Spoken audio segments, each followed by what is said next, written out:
समस्या है ये भर जानना कोई ज्ञान की बात नहीं है। समस्या है ही नहीं, ये तो है ही घोर अज्ञान। पर समस्या है इतना भर जानने से भी ज्ञान का कुछ निश्चित नहीं हो गया। जब पहले तो ये पता हो कि समस्या है और दूसरे समस्याएं नहीं हैं। सबसे तगड़े नशे में वो है जिसके तो समस्याएं ही नहीं है।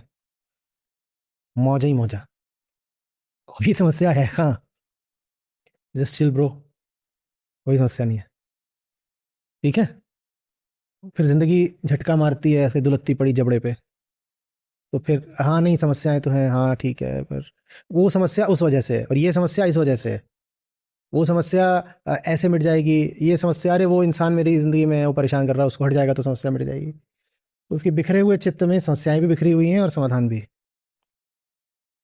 सबसे नीचे जिसकी समस्या नहीं है, उससे ऊपर वो जिसके पास बिखरी हुई समस्याएं हैं।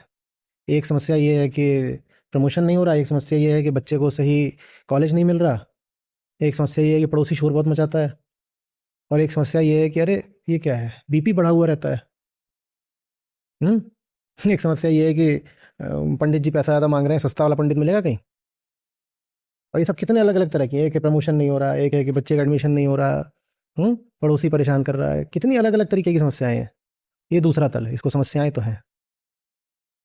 और फिर तीसरा वो है जो कहता है एक है समस्या। हो गया। अभी तक हमने समस्याओं के ही तलों की बात करी है, समाधान का कोई तल नहीं होता। समाधान का कोई तल नहीं होता, समस्याओं के ही तल होते हैं। जिसने कह दिया एक ही है समस्या, समाधान बहुत होंगी समस्याएं तो बहुत होंगे समाधान। जिसको दिख गया एक ही है समस्या, वो कैसे कहेगा कि बहुत है समाधान? या हो सकता है? तो एक समस्या हो गई जब, तो एक समाधान भी हो गया ना। फिर एक समस्या एक समाधान। और क्या है समाधान? आत्मज्ञान। कृष्ण कह रहे हैं आत्मज्ञान की शुरुआत दोनों ओर से हो सकती है। बहुत तुम आत्ममुखी आदमी हो, तो तुम शुरुआत ही रमण महर्षि की तरह कर दोगे कि मैं कौन हूँ। बढ़िया, बहुत अच्छा। हर कोई होता नहीं आत्ममुखी। हम में से बहुत लोग शुरुआत करते हैं अपनी कामना से, संस्कार ही सारे बहिर्मुखी होते हैं। फिर कोई समस्या नहीं। तुम सचमुच अगर कर्ममुखी हो, तुम्हारा पूरा चित्त ही कर्मोन्मुख है, तो भी कोई समस्या नहीं। तुम कर्म के साथ ही ईमानदारी कर दो, ठीक है? क्योंकि कर्म तुम कामना खातिर ही तो करते हो, और तो कोई वजह नहीं कर्म करने की। कामना हटा दो तो कर्म कहाँ करेगा कोई। तो तुम अपनी कामना के प्रति ही सत्यनिष्ठ हो जाओ, क्या चाहता हूं कैसे मिलेगा, तो भी बात बन जाएगी। अंधा कर्म बस मत करो, तो भी तुम पाओगे कि तुमको कर्म को आंखें देने के लिए आना तो ज्ञान की ओर पड़ेगा। या तो ये है कि तुम सीधे ज्ञान से ही शुरुआत कर दो, ऐसा जरा मुश्किल है। बहुत कम लोग होंगे ना जिनको स्वतः ही ये प्रश्न उभरे कि ये चक्कर क्या चल रहा है, मैं कौन हूं, कहां से आ गया, कहां को जा रहा हूं, ये मैं क्या वस्तु होता है। ऐसा नहीं होता। इस मामले में ज्ञानी का मार्ग थोड़ा दुरूह होता है, क्योंकि शुरुआत ही मुश्किल होती है। वहां शुरुआत में क्या दिया जाता है कि अबाउट टर्न, घुस जा अपने भीतर, क्या कर रहा है जरा नजर डाल, पकड़ के रख, निष्पक्ष हो जा। तो वहां शुरुआत ही मुश्किल होती है। यानी कोई बात नहीं, तुम्हारे पास अगर कामना का मार्ग है तो भी कुछ बिगड़ नहीं गया। ज्ञान से नहीं शुरुआत कर रहे, किससे शुरुआत कर रहे हो? कामना से। और कामना माने कोई नई अलग या बड़ी चीज नहीं, कामना माने हमारा साधारण प्राकृतिक जीवन, कि आंखें जाकर के वहां गोलगप्पे पे बैठ गई हैं, नाक सूंघ रही है कि समोसा कहाँ तला जा रहा है, ठीक है ना, चित्त लगा हुआ है मुनाफा कहाँ पे हो जाएगा, पैसा कहाँ पे रखा है। ये सब साधारण जो जीवन होता है। बोले अगर ये भी है तो कोई बात नहीं, तुम्हारी सारी कामनाएं तुमसे कर्म कराती हैं, या ये कह दो कि कर्म होता ही कामना की पूर्ति के लिए है। तो अगर तुम कर्म के मार्ग पर भी हो तो ये जानना तो चाहोगे ना कि इससे कामना पूरी हो रही है कि नहीं। तो उसके लिए पता करना पड़ेगा कि कामना क्या चाह रही है। ऐसे थोड़ी कि कामना बस एक भीतरी रासायनिक आवेग भर है और पीछे पीछे चलती है। कुछ कर रहे हो, किस लिए कर रहे हो? कि कामना पूरी हो जाए। तो पहले पता तो हो कि कामना क्या है। कुछ कर रहे हो कामना की खातिर, तो पहले पता तो हो कामना क्या है। हाँ। और जब ये पता करने निकलते हो कि मुझे सचमुच चाहिए क्या, हाँ, तो ये भी पता करना पड़ता है कि कामना कार कौन है, किसको है वो कामना, किसको है वो कामना। नहीं समझे? कामना है अपने बच्चे के लिए कपड़े खरीदने हैं। आप जाएंगे दुकानदार के पास तो सबसे पहले पूछेगा अच्छा लड़का है कि लड़की, कितने साल का है, मोटा है कि पतला, लंबा है कि छोटा। तो कामना की पूर्ति के लिए ये आवश्यक है ना कि जानो कि कामना किसको है। अच्छा चलो, अभी तो ये अपने बच्चे की बात हो गई तो थोड़ा सा फंसोगे। अपने लिए चाहिए, अपने लिए फ़ोन किया, ठीक है, किसी गारमेंट शोरूम में, कपड़े की दुकान में। हाँ, मैं कपड़े की मुझे बड़ी ललक है, ललक नहीं हवस है, कपड़े भिजवाओ कपड़े। तो ये सब पूछेगा ना आपसे, fill in the following form, gender, और बिना पूछे ही स्त्री और पुरुष को कपड़े भिजवा दे, ऊंचाई कितनी है, शरीर का आकार कैसा है, उम्र क्या है, ये सब बातें पूछेगा ना। तो कामना पूरी हो इसके लिए कामनाकार के बारे में जानना पड़ता है ना। नहीं स्पष्ट हो रहा है? एकदम घुस जाने दीजिए भीतर। कामना नहीं पूरी हो सकती अगर पता ही नहीं कामना किसको है, किसकी है, किसके द्वारा कामना करी जा रही है। तभी तो जिसके द्वारा कामना की जा रही है उसी के अनुरूप तो कामना का विषय होगा ना, तभी कुछ पूर्ति की संभावना बनेगी। नहीं, 80 साल के बुढ़े आदमी को 2 साल की बच्ची का झबला भिजवा दिया तो उसकी कौन सी कामना पूरी होगी? वो झुंझला और जाएगा क्या मेरे साथ? मुझे अपना कुछ रूप स्वरूप पता हो तब तो मुझे पता होगा ना कि कौन सा विषय मेरी कामना पूरी करेगा। जब मैं जानता ही नहीं मैं कौन हूं तो मैं कुछ भी अपने लिए मंगवा लेता हूं। लगभग ऐसी सी बात है कि फोन किया रेस्टोरेंट में और बोल रहे हैं हाँ कुछ भी भेज दो, और रख दिया, और उसने कुछ भी भेज भी दिया और कहीं भी भेज दिया। आपका पेट भर जाएगा?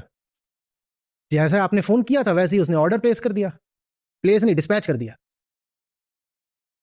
इधर से क्या बोला? कुछ भी भेज दो। उसने ऑर्डर रिसीव किया और अपने शेफ को बोला ओए कुछ भी भेज दे कहीं भी, तो उसने कुछ भी भेज दिया और कहीं भी भेज दिया। आपकी भूख मिट गई। कामना पूर्ति के लिए सर्वप्रथम क्या पता होना चाहिए? कामनाकार का क्या हिसाब है।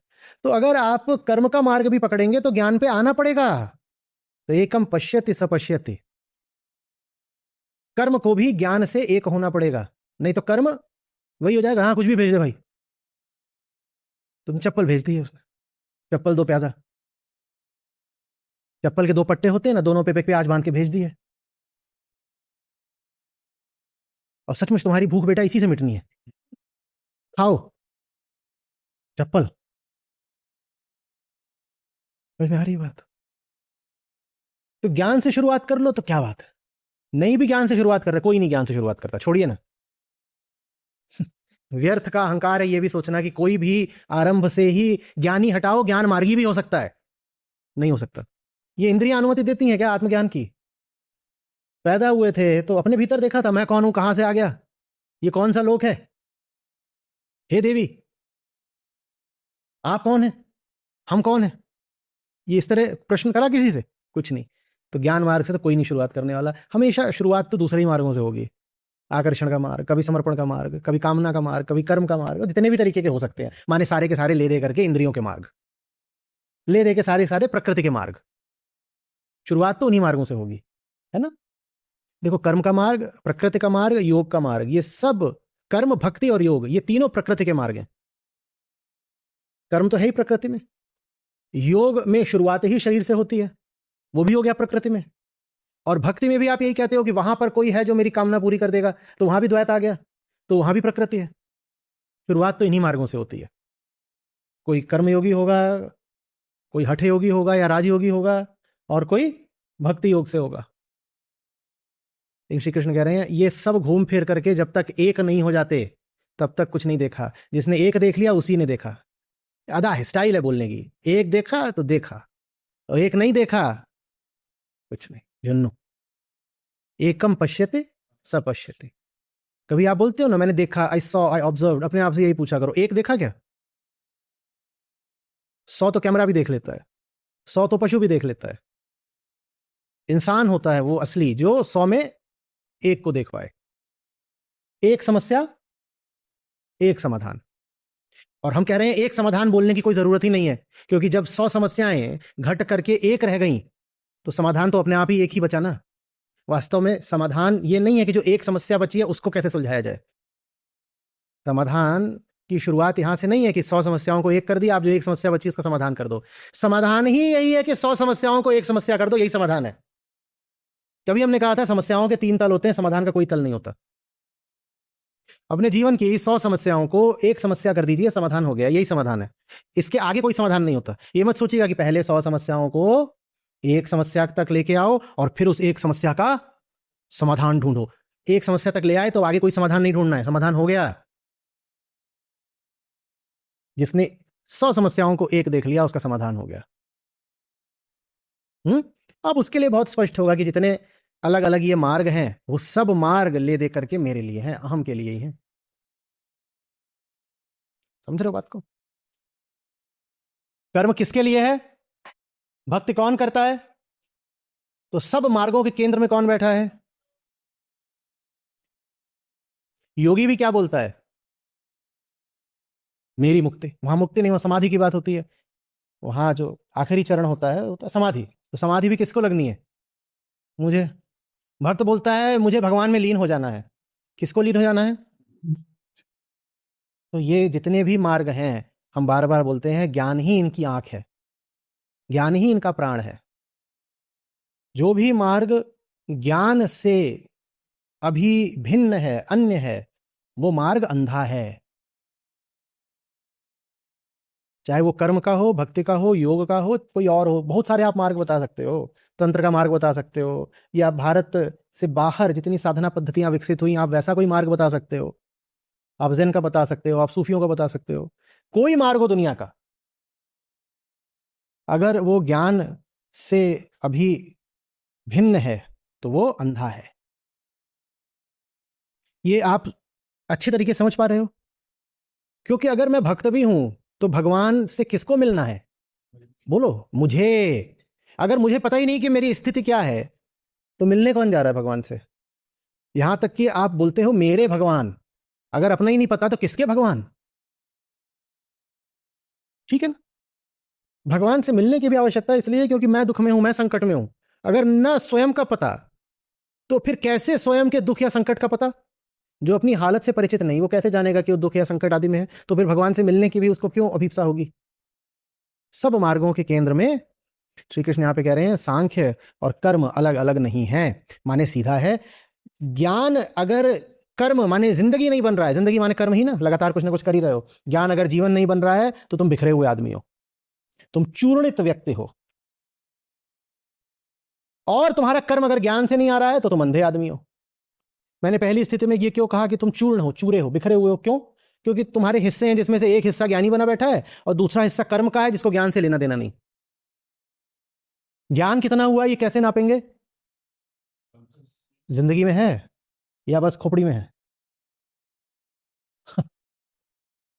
समझ में आ रही बात? ये सांस में है या बस स्मृति में है?